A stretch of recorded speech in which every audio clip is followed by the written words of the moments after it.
biyya keessaa fi biyya alatti BBS hordofaa kan jirtan oduu warraaf qabadeen sittima oduu waliin Jamal Tahiri.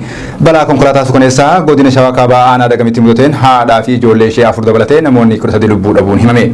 Balaa konkolaataa suukaneessaa naannoo Oromiyaa godina Shawaa Kaabaa aanaa Dagam bakka waraabbii jedhamutti guyyaa kalee adoolessa 16 bara 2023 mudatee lubbuu maatii tokko 5 dabalatee namoonni 13 galaafatamuun dhagahame.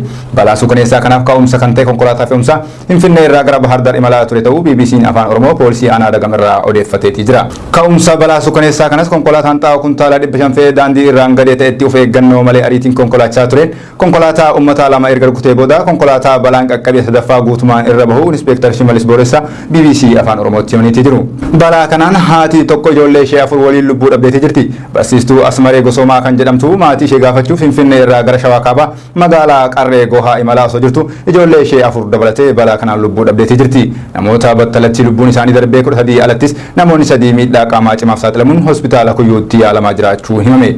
Balaa suukaneessaa kanas konkolaataa deddeebisa uummataa guutumaan guututti kan barbadaa'e ta'uu fi konkolaataa 3 immoo miidhaan qaamaas irra ga'uutu himame. Teessumni daandii naannichaa irraan gadee hamaa waan qabuuf waqtiin isaas waqtii roobaa ta'uu hubachuun konkolaachistoonni of eeggannoo cimaa gochuu qaban Inspektar Shimalis dhaamaniiti jiru. Itoophiyaa keessatti baay'inni konkolaataa gadi aanaa ta'ullee balaa yeroo yeroon qaqqabuun baay'inni lubbuu namootaa darbuu akka malee olaanaadha. Kutaalee biyyattii adda addaa keessattis balaawwan konkolaataa suukaneessotaan lubbuu lammiilee galaafachuun oduu guyyaa guyyaa ta'eeti jira. Ammas dhimmichi kun xiyyeeffannaa osoo hin argatin jira. Lammiin Israa'el hundee dhaloota Itoophiyaa ta'e kan naannoo Amaraa Gondaritti ukkaanfame jedhame soba ta'uun himame. Mootummaan Israa'el lammii isaa hundeen dhaloota isaa Itoophiyaa ta'e kan naannoo Amaraa Gondar keessatti ukkaanfame jedhame soba ta'uu hordofee barbaacha taasisaa ture adda kutuu ifomse. Lammiin Israa'el ganna 79 dhalootaan Itoophiyaa ta'e Firaansis Addabaabaayii jedhamu torbaanota muraasa dura gara Itoophiyaa kan imale yoo ta'u mallaqa argachuuf jecha namoota isa ukkaamsan faana walii galee waan ukkaanfame fakkeessaa tajaajila oduu Israa'el ministeerri dhimma alaa Itoophiyaa wabeeffachuun gabaaseeti jira. Firoonni Addabaabaayii torbee darbee akka jedhanitti namoonni isa ukkaamsan jedhaman suuraa fi sagalee gabaabaa harkaa fi miilli isaa hidhame hidhattootaan eegamaa jiru agarsiisuu erganiifii turan. Namoonni isa butan akka hiikamuuf birrii Itoophiyaa miiliyoona 2.5 gaafachaa turan.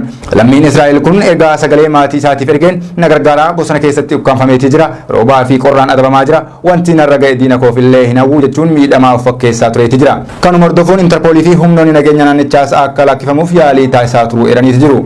Namni lammii Israa'el dhaloota Itoophiyaa ta'e kunis maallaqa argachuuf jecha garee uumee gocha kana kan qindeesse yoo ta'u mootummaan Israa'elis bilbila Itoophiyaa kaasuu didee bilbila Israa'el irraa bilbila mukaasuu isaa hordofaa erga ture booda barbaachisaa adda kutuu ibseeti jira.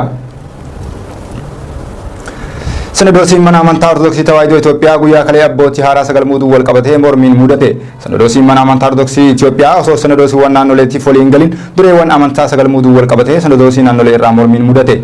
Waraana balaafamaa waggoota 2 darbee mootummaa cinaa dhaabatee waraana labsuu sinadoosii Tawaahidoo Itoophiyaatii wal qabatee gaarreeffannaa fi wal dura dhaabbannaan sinadoosii naannolee waliin haala kanaan dura hin beekamneen jabaachaa kan dhufe yoo ta'u ajandaa mana amantaa Kiristaana Ortodoksii Tawaahidoo Itoophiyaa qofa osoo hin taane gara ajandaa afaanii eenyummaa fi siyaasaatti ce'uun isaan yaadatama. Sababuma kanaanis sinadoosiin naannoo Oromiyaas kana dura abbootii 26 afaan Oromoon akka barsiisaniif ergamuu booda dhiibbaa kallattiilee adda addaa irraa itti fe'ameen osoo gara hojiitti hin hiikameen hafeeti jira.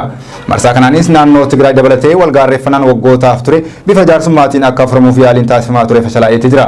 Osoo kuni kanaan jiru yeroo ammaa naannoo Oromiyaa bakkoota adda addaatti abbootii amantaa Ortodoksii afaan Oromoon barsiisan hojiirraa guruu hidhuu fi beekamtii sinadoosii naannoo Oromiyaa malee bakka irraa bakkatti geeddaraa kan jiran yoo ta'u dhimmichi hawaasa gara mukomii fi mormiitti geessuu irratti argama.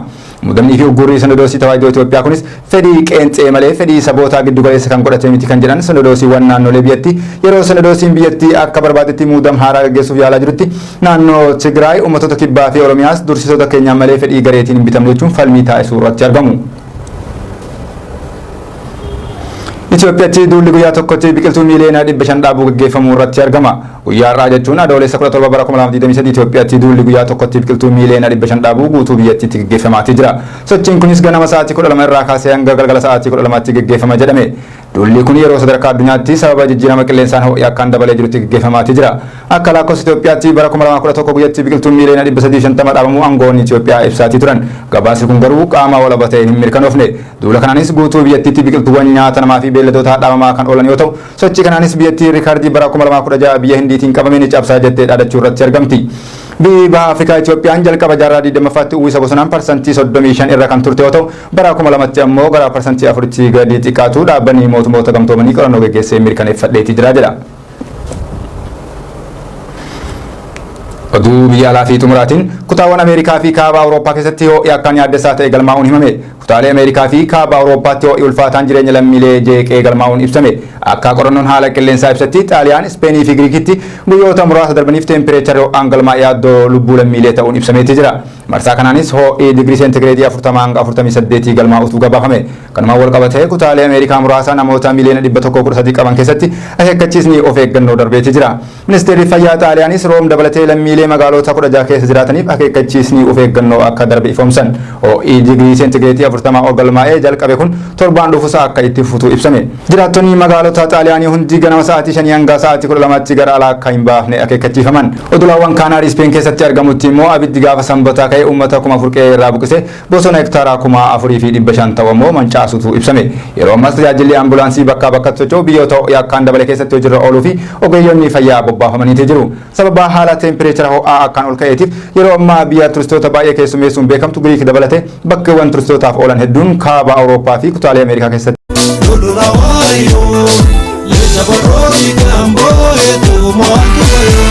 Kura Galan Wabo Alga Ele Gadula Meta Bae Aniya Kalu Adayo Waye Kamo Aroji